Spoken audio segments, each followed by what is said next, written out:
whistleblower complaint. Because sometimes it's more exciting and in the moment to have somebody read something out loud. I'm just trying to work out how to do this. I'm currently streaming from 2 platforms.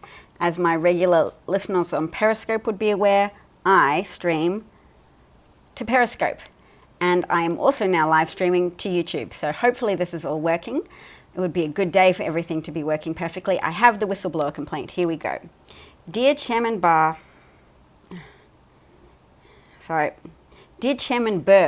and Chairman Schiff, I am reporting an urgent concern in accordance with the procedures outlined in 50 USC Statute 3033K 5A. This letter is unclassified when separated from the attachment. In the course of my official duties, I have received information from multiple US government officials that the President of the United States is using his power of office to solicit interference from a foreign country in the 2020-2000 election. This interference includes, amongst other things, pressuring a foreign country to investigate one of the President's main domestic political rivals. The President's personal lawyer, Mr. Rudolph Giuliani, is a central figure in this effort. Attorney General Barr appears to be involved as well. Over the past 4 months, more than half a dozen US officials have informed me of various facts related to this effort. The information provided herein was relayed to me in the course of official interagency business. It is routine for US officials with responsibility for a particular regional or functional portfolio to share such information with one another in order to inform policy making and analysis. I was not a direct witness to most of the events described. However, I found my colleagues' recount of these events to be credible because in almost all cases, multiple officials recounted fact patterns that were consistent with one another. In addition, a variety of information consistent with these private accounts has been reported publicly. I am deeply concerned that the actions described below constitute a serious or flagrant problem, abuse, or violation of the law or executive order. That was quotation marks. That does not include differences of opinions concerning policy matters, consistent with the definition of an urgent concern in 50 USC 3033 K5G. I am therefore fulfilling my duty to report this information through proper legal channels to the relevant authorities. I am also concerned that these actions pose risks to US national security and undermine the US government's efforts to deter and counter foreign interference in US elections. To the best of my knowledge, the entirety of this statement is unclassified when separated from the classified enclosure. I have endeavored to apply the classification standards outlined in Executive Order 13526 and to separate out information that I know or have reason to believe is classified for national security purposes. All right. If a classification marking is applied retroactively, I believe it is incumbent upon the classifying authority to explain why such a marking was applied and to which specific information it pertains. So that was a bit boring, but I think the key with this whistleblower's letter is it's short, it's pithier than the freaking Mueller report, and it will grab national attention. And it's been released in a timely fashion, i.e. on the same day as the acting Director of National Intelligence, Joseph Maguire, is testifying before Congress. He's doing it right now. We should all be watching it, actually. I merely turned off the live stream of that event because Nunes was propagandizing incredibly by calling the Democrats' efforts to bring this whistleblower complaint to light as the latest blow in an information war. So, classic information war technique, accuse the others of which you yourselves are guilty. So, here we go. This is just a few details from the report that I will share with you. You'll hear them discussed in the media, probably right now, but I am reading it to you live, word for word. The 25th of July presidential phone call. Early in the morning of the 25th of July, the president spoke by telephone with Ukrainian President Volodymyr Zelensky. I do not know which side initiated the call. This was the first publicly acknowledged call between the two leaders since a brief congratulatory call after Mr. Zelensky won the presidency on the 21st of April. Multiple White House officials, this paragraph is the kicker, multiple White House officials with direct knowledge of the call informed me that after an initial exchange of pleasantries, the president used the remainder of the call to advance his personal interests. Namely, he sought to pressure the Ukrainian leader to take actions to help the president's 2020 re-election bid.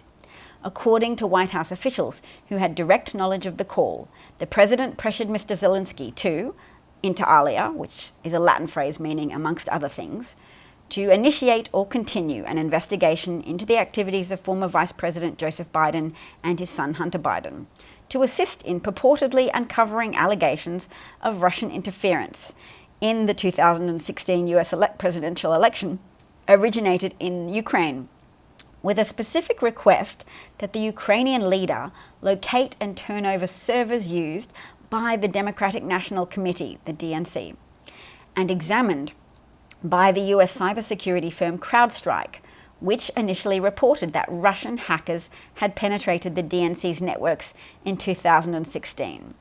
So this is Putin's efforts to try and make the situation whole, asking Donald to pressure the Ukrainian government to hand over information they have about how it was that a security company found out that Russians had hacked the DNC, presumably to discount that method of finding out about Russian hacking.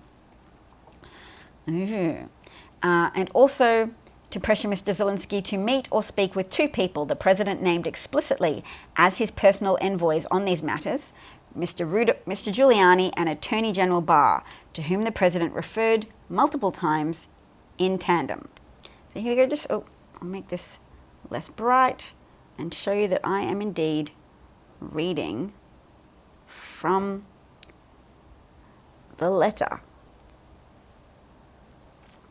Oh, that's a bit distracting with that cord in the way. Can we do this? Nope. A little bit more. Done. All right, so I hope that was interesting. I cannot currently see comments or respond to them, but I can try logging in.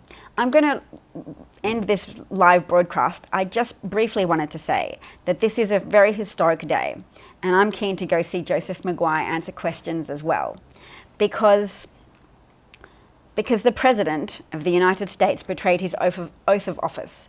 Not many people will have heard it, but earlier on in the day, Representative Adam Schiff mentioned that Ukraine had nuclear weapons when the Soviet Union disbanded. They had Soviet weapons stored in Ukraine. And America urged Ukraine, the Ukrainian government at the time, the newly formed Ukrainian government, to give up these nuclear weapons. And they said, if you do that, don't worry. We'll protect you. We'll look after you. The Ukrainians are like, it'll be handy to have nuclear weapons. What if Russia tries to invade us and reabsorb us back into the Soviet Union, make us part of Russia? What if Russia attacks us? And they said, we will be your ally. We will be there for you. And so here you have a modern day situation where the Ukraine have been invaded. Part of the Ukraine has been annexed. Crimea is occupied by Russian soldiers. Parts of Donbass, another Ukrainian territory, is occupied by paramilitary Russians.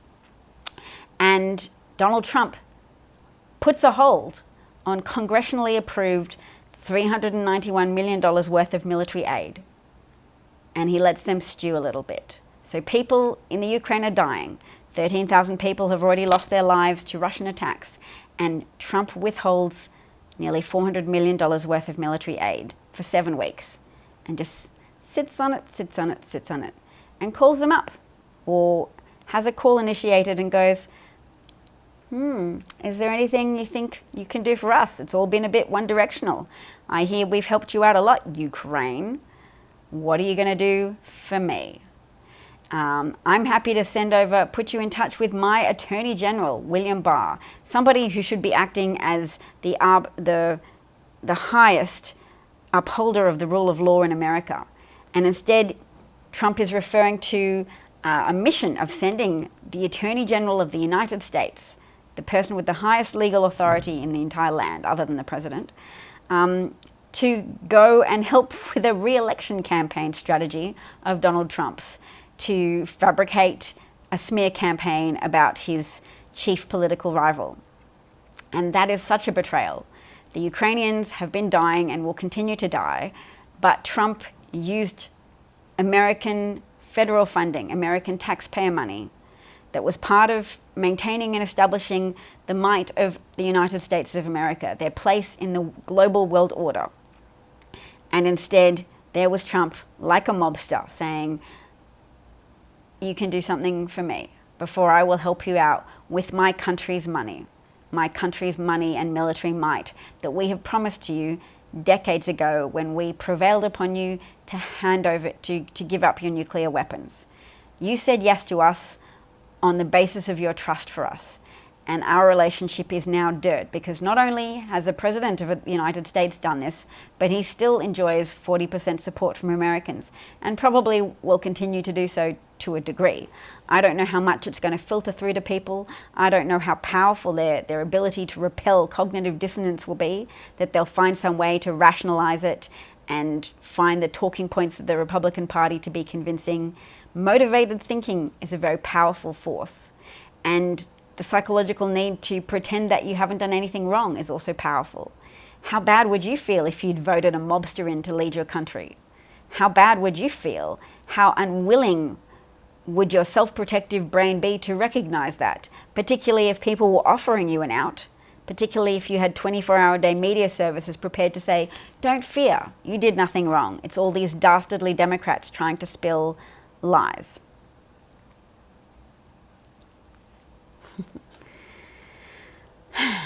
I would entertain trolls, but unfortunately, I don't believe in elevating trolls to a platform amongst people of repute. That's just my philosophy. So trolls can suck it. And today is a historic day. It is not for you and your type. I know you'll be very motivated.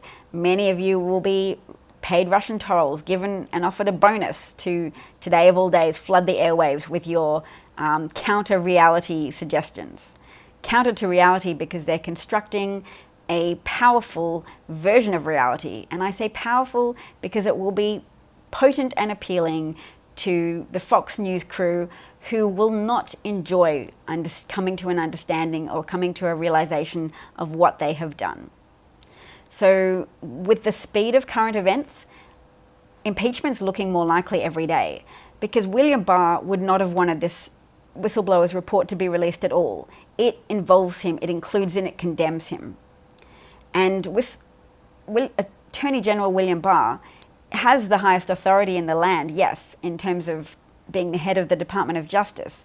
But unlike a president, there is no memo from the Office of Legal Counsel saying an attorney general cannot be impeached or cannot be indicted or cannot be arrested. And Nixon's attorney general served an 18-month prison sentence. So William Barr must have really lost control for that whistleblower's complaint to have been declassified and made into the public arena.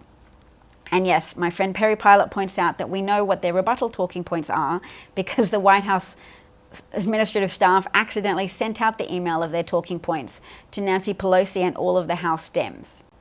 And that email was then screenshotted and published. And caused a little bit of a meltdown on Fox News when Juan Williams mentioned to Jesse Waters and some other people that there were certain talking points that had been circulated by the White House. And at that point, Jesse Waters and this other guy, I don't know, went bananas saying, are you accusing us of using White House talking points?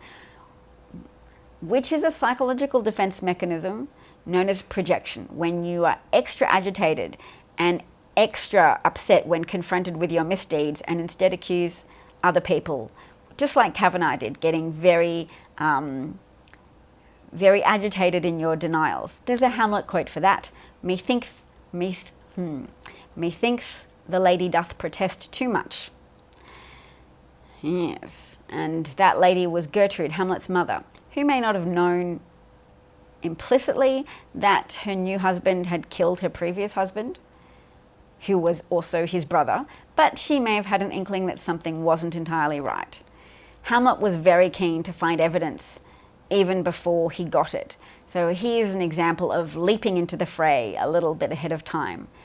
And I've been quite critical of Nancy Pelosi, but it does appear that she has kept her powder dry until this critical moment, and that the weight of current events has just had power and energy added to it by her holding off, and then finally speaking out. Although I notice she still hasn't held an official vote to commence formal impeachment proceedings, but she has announced that formal impeachment proceedings are underway.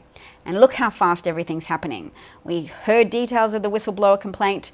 The acting director of intelligence is appearing now. That's a great new argument. Oh my gosh, why are you wearing clothes you must not care about climate change? That's a great reductio ad absurdum argument for me to make fun of climate change denialists, to say your arguments are so ridiculous that you might as well be saying, how can you be wearing clothes? You mustn't believe in climate change. So how are you going, Periscope? I feel like you're a neglected firstborn child whilst I fawn over a secondborn child, because I'm talking to YouTube and I am side-eyeing Periscope. I hope it's working out okay. And I will return later, but I need to go and watch some of this live testimony of the acting director of national intelligence. And yes, I guess the key to this all along has been whistleblowers, people of decency speaking up, but our act of speaking up helps contribute to a cultural milieu of speaking up against indecent behaviour. And it contributes to a zeitgeist where the media feels the pressure from us to not just both sides things, to not take evident lies from the Republican Party and foreground them or give them credence all the time. There's a bit more pushback from the usually very deferential to liars American media. And this is all key to helping the public comprehend the story of what's going on. There is no stopping a story, or there is no power stronger than a story whose time has come, which apparently is a quote from Game of Thrones, Peter Dinklage's character that I saw earlier today. And it's something I have always intuitively felt to be true. It's a truth universally acknowledged that stories move people, change minds, build a critical mass of agreement around an issue, and then create energy, momentum, and finally action. So we're still all part of contributing to that action. We are helping give that ball a shove and waiting for the momentum to move it down the hill. It's a historic day. And I admittedly said that the first time that Trump Jr. released himself the emails revealing that he had met with people in Trump Tower to exchange information about Hillary Clinton, which is an early iteration of this whistleblower complaint.